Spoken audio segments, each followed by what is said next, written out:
partiamo dalla categoria 1000, 11 i piloti presenti, terzo classificato Riccardo Miglioranza,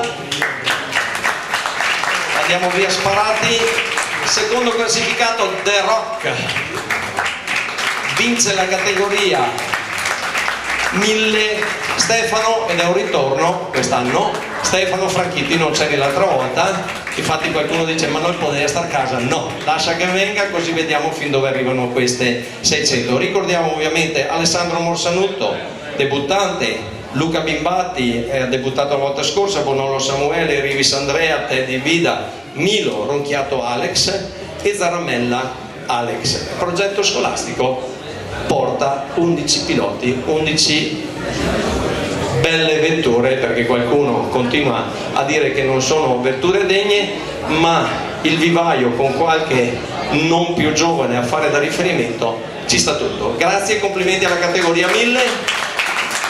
Avevamo poi in pista la categoria rally 7 piloti.